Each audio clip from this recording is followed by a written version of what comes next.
¿Me ven bien? ¿Sí? Sí, doctor, se ve bien. Muy bien. Vamos a pasar entonces a la última parte, que es la patología renal benigna 2, ya que se me había encargado de hablar algo relacionado ya a las glomerulopatías, ¿no? Que también forma parte del espectro de las lesiones benignas de riñón. Son lesiones benignas que van a traer una gran morbimortalidad también en ocasiones.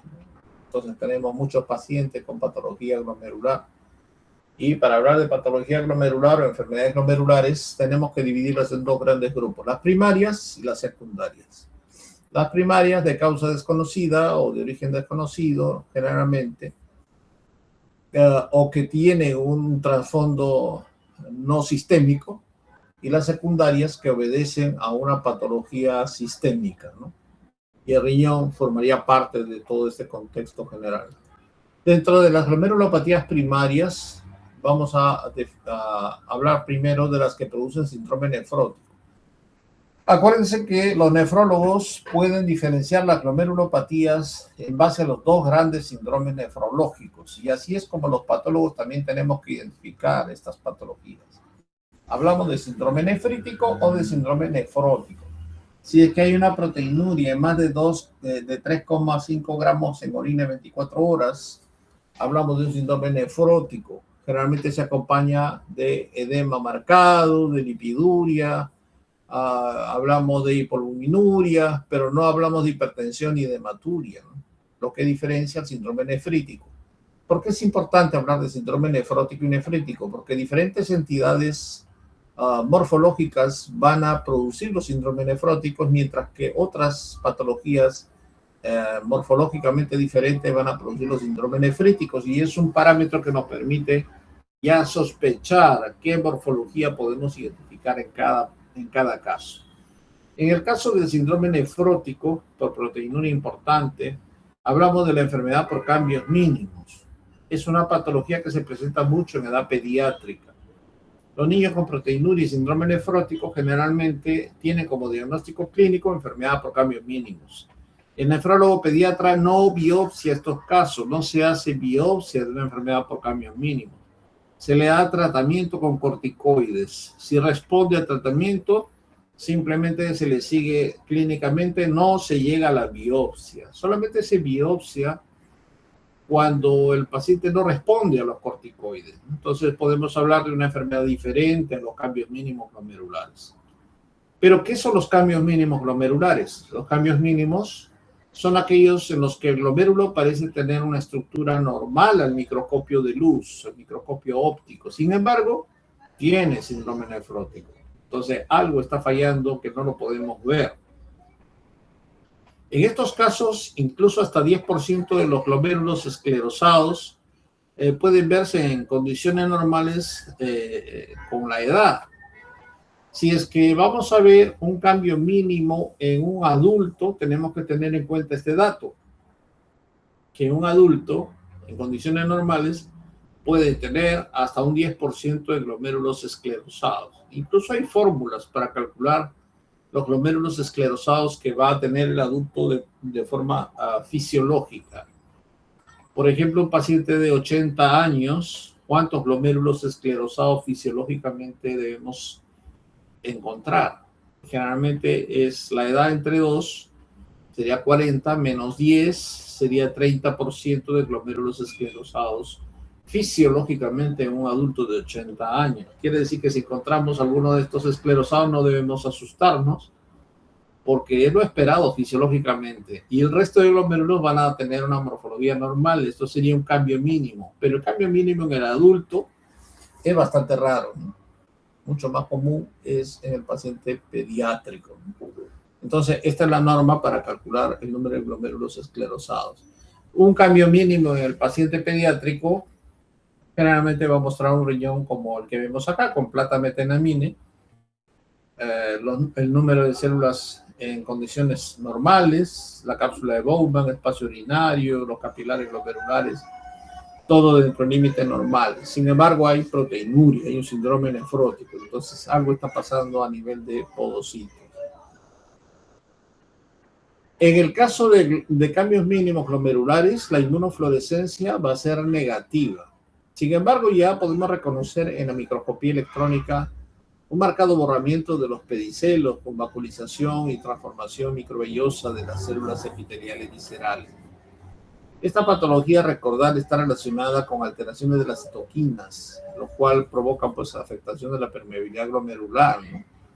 Y se ha visto clínicamente que se asocia a veces con reacciones de hipersensibilidad o a veces a fármacos o enfermedad de Hodgkin, incluso picadura de insectos, ¿no? Exposiciones a veneno. Se ha visto que pueden desencadenar una enfermedad por cambios mínimos en población pediátrica. Otra patología glomerular primaria que produce síndrome nefrótico es la glomerulosclerosis focal y segmentaria. ¿A qué se denomina glomerulosclerosis focal y segmentaria? Es una alteración esclerótica del glomérulo que produce una alteración parcial de uno de los glomérulos y además la alteración está limitada solamente a un número, no a todos los glomérulos, sino a un número finito de glomérulos, un número local de glomérulos. Por eso decimos que es focal cuando afecta a menos del 50% de glomérulos y es segmentaria cuando afecta a una porción del glomérulo, o sea, una porción de la torta. Ese es un término, son términos que utilizamos de manera universal todos los patólogos cuando hablamos de patología glomerular. En este caso es primaria porque no hay una enfermedad sistémica de fondo y decimos que es focal y segmentaria cuando hay un área de esclerosis que va a afectar una porción del glomérulo y dentro de todo no a todos los glomérulos sino a algunos cuantos, ¿no? Es un patrón de cicatrización que se puede ver en muchas circunstancias. Detectar a veces un solo glomérulo con esclerosis focal es suficiente para el diagnóstico de una glomerulosclerosis focal y segmentaria. Y hay que distinguirlo de los cambios mínimos. Por eso es importante la adecuación de la muestra. Si tenemos una muestra con 20 glomérulos y en uno encontramos una esclerosis focal segmentaria, es suficiente para el diagnóstico. Pero si nos dan una muestra con 10 glomérulos y todo parece cambios mínimos, no podemos excluir una glomerulosclerosis focal y segmentaria porque tal vez el número de glomérulos es muy limitado. Por eso muchos patólogos sugieren que deberíamos tener por lo menos 20 glomérulos y otros hablan hasta 40 glomérulos para poder estar seguros de no tener por ahí una esclerosis focal y segmentaria. La imagen es clara. Las técnicas especiales nos ayudan a identificar los glomérulos esclerosados, focalmente esclerosados. A la izquierda, plata metenamina, a la derecha, PAS. La tinción de plata nos muestra un área cicatricial con adherencias a la cápsula de Bowman, muy clara, diferente a la parte derecha, a la porción derecha de ese mismo glomérulo donde las asas capilares están preservadas. Y a la derecha podemos ver con tinción de PAS como el 50% prácticamente del glomérulo está esclerosado. Acuérdense que hay variantes. La esclerosis focal y segmentaria tiene subtipos. No vamos a detenernos mucho en eso. Hay 5 subtipos diferentes con morfologías que pueden variar, pero básicamente es el mismo principio y las mismas manifestaciones clínicas. Dentro de la patogenia se dice que se debe a factores circulantes que van a alterar la permeabilidad celular y que van a generar finalmente una cicatrización o esclerosis parcial del glomérulo. Sin embargo, se han señalado a veces algunos genes mutados, como la mutación de nefrina, por ejemplo, que es una proteína de unión, la mutación de la alfa-actina 4 o mutación de la podosina, como mecanismo patogénico de la glomerulosclerosis focal y segmentaria, una podocitopatía. Desde el punto de vista de la inmunofluorescencia, también los depósitos de inmunofluorescencia van a ser también de tipo focal y segmentario, aunque en una gran proporción de pacientes con glomerulosclerosis focal y segmentaria, la inmunofluorescencia es completamente negativa. Las lesiones escleróticas son definidas y, como ya había mencionado, pueden localizarse en diferentes niveles, a nivel periliar, a nivel del polo urinario, del polo vascular, y generalmente se van a asociar a algunos hallazgos tubulointersticiales, como atrofia, puede haber fibrosis intersticial. Y en la inmunofluorescencia, ya habíamos mencionado, generalmente no hay complejos inmunitarios o a veces atrapamiento inespecífico de IgM o complemento 3, en algunas zonas dando también una distribución de tipo focal y segmentario. En la microscopía electrónica, borramiento de pedicelos, muy parecido a lo que vimos en cambios mínimos, más extenso en la enfermedad primaria que secundaria. Otra glomerulopatía primaria es la nefropatía por C1Q, por complemento 1Q, mediada por inmunocomplejos, ¿no? En este caso, a nivel mesangial, la tinción va a ser más intensa con C1Q que con los demás componentes. Quiere decir que podemos encontrar otros componentes, pero el C1Q va a ser predominante. Esto es más común en adultos jóvenes y en niños con síndrome nefrótico. El sedimento urinario puede ser activo, pero no tienen clínicamente un lupus eritematoso, ¿no? Es un diagnóstico diferencial importante porque en el lupus eritematoso es que encontramos una nefropatía, encontramos el depósito de C1Q como predominante también. Entonces, clínicamente no debe haber un lupus. En el microscopio de luz podemos ver varios tipos de lesiones, desde cambios mínimos hasta proliferación mesangial o a veces una lesión de tipo focal, como glomerulosclerosis focal o no. Pero lo importante en la nefropatía C1Q es el depósito justamente de C1Q predominante en la inmunofluorescencia. Sin eso no hay diagnóstico de nefropatía 1Q. Y esta es la imagen, por ejemplo, a la izquierda, una tinción de plata, parece un glomérulo normal, con un discreto incremento en la celularidad o en la matriz mesangial, y a la derecha el depósito predominante de C1Q. Ahora hablamos de la enfermedad por inmunocomplejos, que es una de las más frecuentes, junto con la glomerulosclerosis focal y segmentaria, que es la glomerulopatía membranosa. Hasta hace poco la causa más frecuente de síndrome nefrótico en adultos en los Estados Unidos, pero superada ya por la glomerulosclerosis focal y segmentaria, o sea que estaban casi a la par. La incidencia es más en adultos, 40 a 50 años, más en hombres que en mujeres, y se debe a depósitos subepiteliales difusos globales a nivel de los capilares. Y esta es la imagen característica de la glomerulopatía membranosa. Fíjense la tinción de plata de Jones a la derecha. El borde externo del capilar tiene pequeños grumos que son denominados espículas o spikes en inglés por los depósitos de inmunocomplejos subepiteliales, ¿no? Esto se ve bastante claro. A la derecha y a la izquierda, en un cuadro un poco más incipiente, se ve desdoblamiento de los capilares glomerulares con pequeñas burbujas o vacuolas dentro del desdoblamiento que corresponden a los complejos inmunes, pero todavía no se ven los spikes. Podemos tener entonces la glomerulopatía membranosa tipo 1 a la izquierda y la tipo 2 a la derecha, con los spikes bastante visibles. En microscopía óptica, entonces, se puede ver las paredes capilares rígidas en cortes tangenciales de plata de Jones. Ya vimos esos agujeros que son la primera manifestación de la glomerulopatía membranosa, pero después ya se ven las protrusiones a modo de espigas con técnicas de plata en el borde externo del capilar. Esos son los famosos spikes, ¿no? Aquí se puede ver bien ya cuando es muy grosero el cuadro, esos spikes se engloban y se vuelven ya como cadenas bastante gruesas de los capilares glomerulares, tanto en técnica de plata de Jones como en tinción de paz. En inmunofluorescencia, la glomerulopatía membranosa nos va a dar depósitos subepiteliales. Y va a ser interesante porque es bastante positivo, granular a lo largo de toda la pared. Se marca toda la membrana, ¿no? Es la técnica más sensible para identificar esta glomerulopatía membranosa, ¿no? Tanto en estadio 1 o groseramente en el estadio 2, ¿no? Y generalmente es inmunoglobulina G, pero también puede haber complemento 3. La mayor parte de los casos de la glomerulopatía membranosa son idiopáticos, ¿no? Y se cree que es por formación in situ de inmunocomplejos. Aquí tienen entonces la inmunofluorescencia para la glomerulopatía membranosa, también llamada extramembranosa o también llamada epimembranosa, porque los depósitos están por encima de la membrana, epimembranosa, o subepiteliales por debajo, están debajo del epitelio o de los podocitos. Fíjense el depósito a la izquierda de IgG, granular parietal, y a la derecha de complemento 3, también granular parietal difuso global.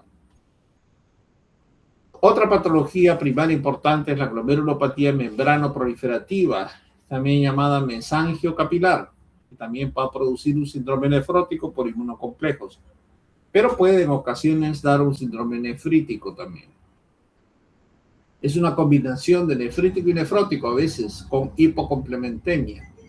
Afecta a niños, adultos jóvenes, la incidencia parece haber disminuido, es más común en países en vía de desarrollo. Membrana proliferativa o mesangio capilar, es por expansión del mesangio y proliferación endocapilar. Entonces vamos a ver que los capilares se van a ver como llenos de células y vamos a ver la ovulación de los glomérulos al microscopio de luz, ¿no? Fíjense los glomérulos a la izquierda cómo se ven lobulados y muy celulares con obliteración de los capilares, ¿no? A la derecha se ve esa misma morfología, obliteración de los capilares glomerulares por proliferación endocapilar y lobulación del penacho glomerular. Normalmente los glomérulos tienen lobulaciones, pero en el adulto no deben verse. Cuando hay interposición del mesangio con el capilar, se puede ver esa lobulación mucho más marcada. La pared capilar entonces está engrosada, hay dobles contornos con las tinciones de plata, hay depósitos subendoteliales, acá son subendoteliales, no son subepiteliales, y hay interposición con el mesangio. En la de tipo 1 vamos a ver IgG, IgM, complemento 3, ¿verdad? A nivel mesangial podemos ver IgA también en un porcentaje de casos, con numerosos depósitos subendoteliales y mesangiales. Y la de tipo 3, además, va a tener de los depósitos subendoteliales y mesangiales, pueden tener incluso depósitos subepiteliales, ¿no? Eso es solamente en la de tipo 3. Y aquí tenemos glomerulopatía membrana proliferativa, un componente difuso, tanto parietal como mesangial, de inmunoglobulinas. Otra patología primaria es la glomerulonefritis fibrilar. Es una glomerulopatía que tiene un material muy parecido al amiloide, pero son fibrillas de tamaño diferente y por lo tanto no reflejan el rojo Congo. Es una enfermedad más en adultos, de raza blanca, con ligero predominio femenino. Va a haber un síndrome nefrótico con hematuria, pero va a llevar a la pérdida renal en un porcentaje bastante alto de casos en poco tiempo, en 5 años. No hay un tratamiento específico. Su diagnóstico diferencial es con el amiloide, se parecen mucho, ¿no? En este caso, a la derecha, lo que podemos ver es una glomerulosclerosis nodular que puede confundirse a veces con enfermedad diabética incluso. A la izquierda solamente vemos un ensanchamiento de la matriz de mesangio. Esta glomerulopatía puede corresponder o parecerse mucho a una enfermedad diabética. Puede haber depósito de IgG en la inmunofluorescencia o complemento 3, pero la confirmación es siempre con microscopio electrónico. Vamos a demostrar las fibrillas alineadas en forma aleatoria. Se parecen a la de amiloide, pero son más grandes. Entonces, por el tamaño de la fibrilla se puede diagnosticar la nefropatía fibrilar. La inmunofluorescencia, por ejemplo, de C3 a nivel parietal y mesangial granular. Otra patología importante, ya que cursa ahora con síndrome nefrítico y hematuria, es la glomerulonefritis aguda posinfecciosa. Los que han llevado patología en hospitales del Ministerio de Salud, hospitales generales, todavía deben haber visto glomerulonefritis posinfecciosa, ¿no? Es un síndrome nefrítico en el trasfondo de un proceso infeccioso de larga data, ¿no? Por estreptococo u otras infecciones bacterianas, incluso se describen a veces virus, hongos o protozoos que pueden originar esta glomerulonefritis posinfecciosa. En países tropicales puede ser secundaria también una infección cutánea, ¿no? Es más frecuente en niños y adultos jóvenes, más en hombres que en mujeres, y su forma típica suele evolucionar con rapidez hacia la resolución. Generalmente por eso no se biopsia, porque tiene un cuadro clínico característico, ¿no? Hay un antecedente de proceso infeccioso, fiebre, dolor de garganta y hace un síndrome nefrítico agudo. Lo que encontramos desde el punto de vista microscópico son polimorfonucleares dentro de los glomérulos, en los capilares glomerulares, ¿no? Y también vamos a encontrar, desde el punto de vista de la inmunofluorescencia, vamos a encontrar depósitos de C3 grueso, ¿no? La alteración microscópica, entonces, en la fase aguda es la glomerulonefritis proliferativa exudativa por los polimorfos nucleares. Y en ocasiones puede haber a veces semilunas en casos graves, ¿no? Pero en fases más tardías vamos a encontrar infiltrado neutrofílico menos prominente y ahí el diagnóstico se hace más complicado, ¿no? Esta es la inmunofluorescencia, depósitos gruesos de C3 a la derecha en grumos, y a la izquierda y en una fase más tardía podemos ver menos polimorfos nucleares neutrófilos. La inmunofluorescencia entonces va a mostrar depósitos de IgG, complemento 3, puede haber algo de IgM y de IgA en menor proporción, puede ser muy mínimo, pero hay algunos patrones de inmunofluorescencia, sobre todo el patrón en cielo estrellado o en guirnalda, a nivel mesangial es lo más importante en la fase temprana de la enfermedad. En microscopía electrónica podemos ver aislados depósitos subepiteliales en forma de joroba encima de la membrana basal glomerular, y la etiología pues se ha propuesto numerosos antígenos por estreptococo como antígeno diana, ¿no? Por ejemplo, la toxina eritrogénica de tipo B, que puede formar parte esencial de estos inmunocomplejos. Otra patología importante de síndrome ya nefrítico por inmunocomplejos es la nefropatía por IgA. Si ustedes se van a Europa o a Estados Unidos, van a ver que en el hemisferio norte es muy común la glomerulonefritis por IgA, es la más frecuente en las vías renales en todo el mundo en realidad. Sin embargo, en nuestro hemisferio no es tan común la nefropatía por IgA. Estos pacientes debutan con hematuria microscópica o macroscópica en grado variable y también con proteinuria. A veces alcanza rango nefrótico, incluso la proteinuria, ¿no? Y se puede ver en todos los grupos de edad, pero generalmente es más en adultos y la incidencia es inferior a raza negra, ¿no? El pronóstico es no tan bueno en pacientes mayores con hipertensión o proteinuria marcada al momento del diagnóstico, ¿no? Y el pronóstico es bastante variable. Se dice que 1/3 de estos pacientes desarrollan insuficiencia renal crónica a largo plazo tras 30 años de seguimiento, ¿no?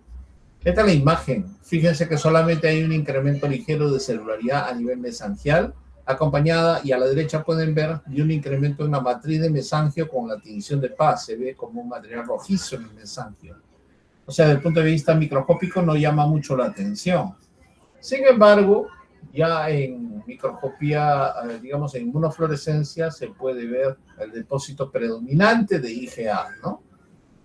Ahora, la púrpura de Heno-Scholling puede considerarse el equivalente sistémico de la nefropatía de IgA.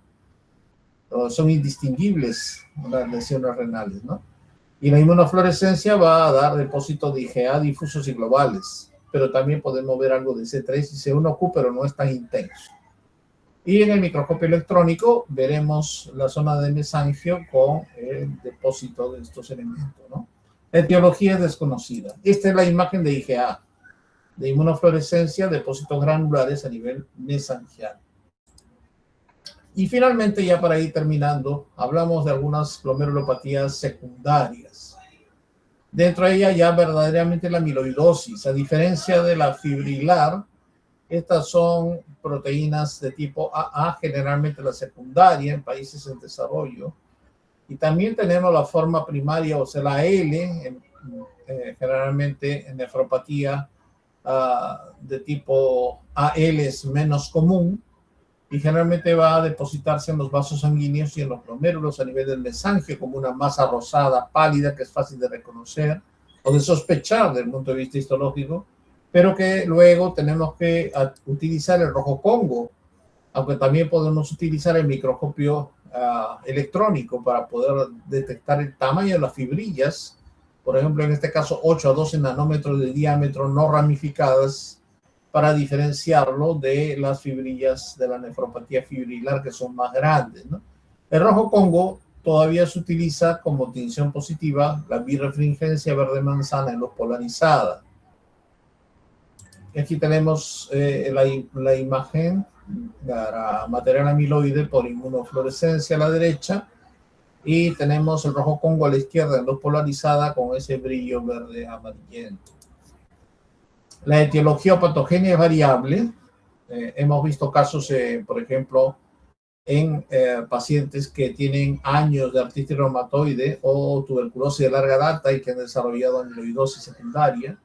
Pero también existen pacientes que han hecho amiloidosis primaria y que pueden desarrollar estas proteínas a nivel de diferentes órganos, especialmente los más vascularizados, ¿no? Otra patología importante de la secundaria es la nefritis lúpica. Los pacientes que han sido sometidos a autopsia han demostrado diferentes tipos de lesiones renales.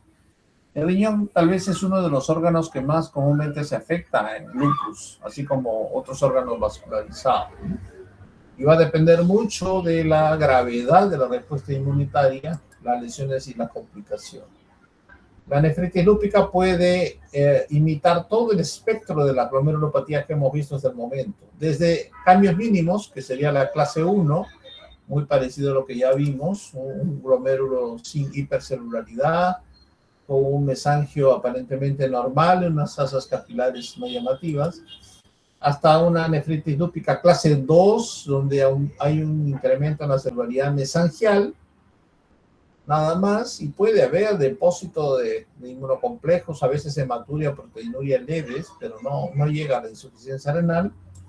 Como en este caso, por ejemplo, vemos una expansión del mesangio con una ligera hipercelularidad y con depósitos a nivel mesangial.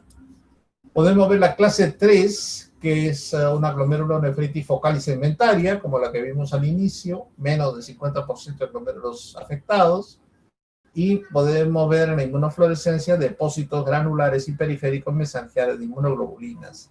Lo mismo que en la microscopía electrónica también podemos ver los depósitos de inmunocomplejos, en este caso subendoteliales, ¿no? Y vemos aquí los dos glomérulos, uno de ellos afectado por una glomerulosclerosis focal y segmentaria. La nefritis lúpica clase 4 es la forma más frecuente de nefritis lúpica activa. Cuando hablamos de todas las formas de nefritis lúpica, la clase 4 es la más común y es la de tipo mesangio capilar o membrano proliferativa, también llamada proliferativa difusa. Se parece mucho a lo que vimos, este glomérulo lobulado con gran celularidad, con obliteración de los capilares y con depósitos de inmunocomplejos en esta tricrómica que podemos ver en la parte inferior. Vemos numerosos complejos rojizos. La inmunofluorescencia también es positiva a nivel de los capilares glomerulares. Y finalmente tenemos la clase 5, aunque hay una clase 6 ya que corresponde al glomérulo esclerosado global. La 5 corresponde a una glomerulopatía membranosa. Y acuérdense que el lupus reproduce todas las glomerulopatías y siempre en el lupus vamos a ver inmunocomplejos, ¿no? En mayor o menor grado dependiendo de la actividad del lupus. Y en la microscopía electrónica también en este caso nos va a mostrar depósitos epimembranosos o subepiteliales de complejos inmunes, ¿no? Y acá tenemos la membranosa, fíjense, en el HE podemos ver capilares glomerulares muy engrosados y con la tinción de plata estamos viendo la típica forma de los spikes que habíamos visto en la glomerulonefritis membranosa, ¿no? Que también la vemos acá y esto es lupus eritematoso.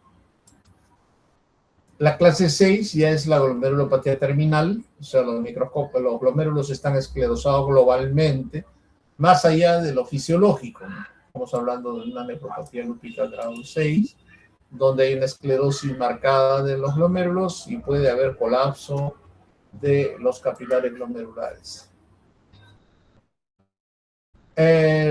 Las enfermedades glomerulares secundarias generalmente se producen en adultos, ¿no? Y cuando hay ruptura de las membranas capilares glomerulares, va a haber depósito de material fibrinoide y elementos inflamatorios en el espacio urinario, lo que produce las famosas semilunas epiteliales. Una semiluna epitelial son por lo menos 2 capas de células epiteliales en el espacio urinario. Eso le da cierta gravedad o una glomerulopatía rápidamente progresiva que afecta la severidad del daño renal, ¿no?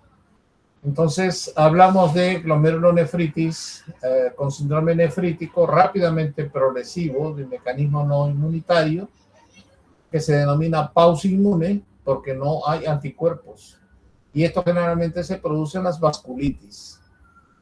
Y 80% de los pacientes van a tener anticuerpo anticitoplasma neutrófilo, ANCA. pero no va a haber depósitos inmunitarios. Entonces, el tener ANCA positivo sin depósito de inmunes en una glomerulopatía rápidamente progresiva con semilunas nos está dando la pauta de una enfermedad secundaria por mecanismo de vasculitis, no de complejos inmunes. Y acá tenemos, ¿no?, la vasculitis, como afecta a algunos vasos, y los glomérulos con semilunas, donde los espacios urinarios están obliterados por gran proliferación celular.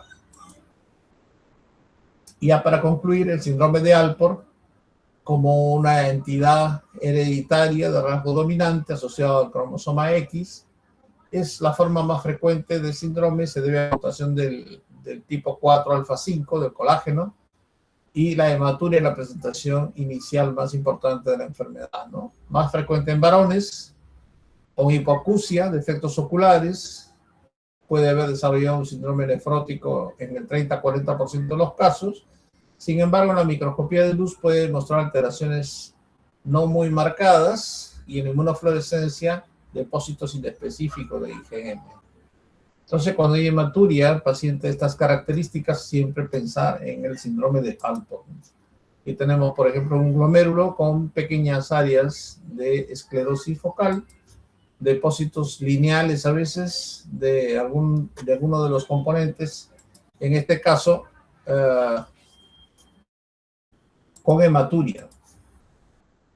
Ya para concluir, la nefropatía diabética, que es una entidad que no se biopsia en realidad. Si tuviéramos biopsias renales de pacientes diabéticos, estaríamos llenos de biopsias, ¿no?, en patología, pero no se hace porque hay una correlación bastante exacta entre el deterioro renal con el fondo de ojo y con otros parámetros que hacen necesaria la biopsia renal en estos pacientes, a menos que hubiera la sospecha de otra patología asociada. En este caso, la microalbuminuria y la proteinuria van a generar un daño progresivo a nivel glomerular, que va a ir desde los cambios mínimos hasta los cambios de glomerulosclerosis global, ¿no? Entonces es progresivo y vamos a ver que siempre se asocia a lesiones también de las arteriolas. Aquí tenemos, por ejemplo, la esclerosis nodular diabética o enfermedad de Kimmel-Wilson, que es una esclerosis nodular en bandas laminares concéntricas en tinciones de plata. La va a diferenciar del material amiloide. Y otra enfermedad secundaria son las microangiopatías trombóticas. Pacientes con púrpura trombocitopénica trombótica, no vamos a hablar en detalle de esto, simplemente identificar que dentro de los capilares glomerulares podemos encontrar microtrombos que provocan un deterioro rápidamente progresivo también del riñón. En casos de pacientes pediátricos se define, por ejemplo, el síndrome urémico hemolítico. Y aquí tenemos las asas capilares colapsadas por microtrombos capilares, ¿no?, tanto la tinción HE en la parte superior como la tinción tricrómica en la parte inferior. Vemos numerosos capilares como signo histológico de microangiopatía trombótica. En inmunofluorescencia son depósitos de fibrina que se van a ver en los capilares, y en la microscopía electrónica puede haber acumulación de material fibrilar, pero subendotelial, el fibrinógeno, lo que se ve, ¿no?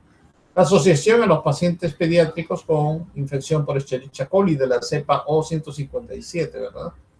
Pacientes con diarreas, ¿no? Esto es una enfermedad que en la forma esporádica se puede asociar a veces a gestación, a lupus, a infección por VIH y a diversos fármacos. Esta es la imagen que se ve a nivel de las arteriolas. La microangiopatía trombótica también tiene un efecto a nivel de los vasos, con un edema de la íntima y la presencia también de microtrombos arteriolares. Y desde el punto de vista macroscópico, los riñones pueden mostrar una granularidad en la superficie renal, muy semejante a la hipertensión crónica, con arteriolas hialinizadas en la parte microscópica.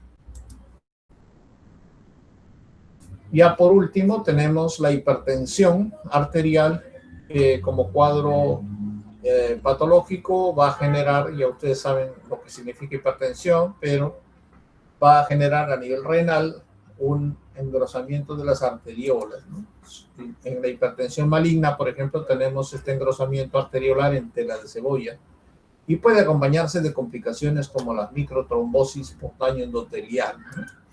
En estos casos, la hipertensión maligna puede haber necrosis fibrinoide y también atrapamiento de IgM y complemento 3 a nivel de inmunofluorescencia.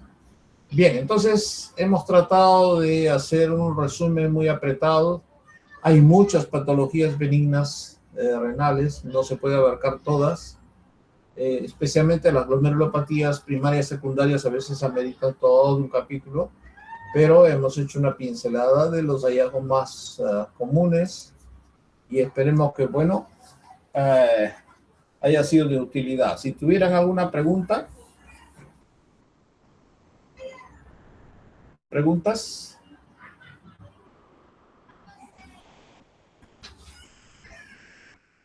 Creo que no hay preguntas, doctor. Le agradezco mucho Muy por bien, su muy bien. charla. Muy bien, Y entonces les agradezco también la presencia, espero que no se hayan dormido. no, doctor. Muy bien, listo. Hasta pronto, muchachos, cuídense. Hasta luego, Hasta doctor. luego, Buenas hasta noches. luego. Buenas noches. Hasta luego, doctor. Muchas gracias. Buenas noches.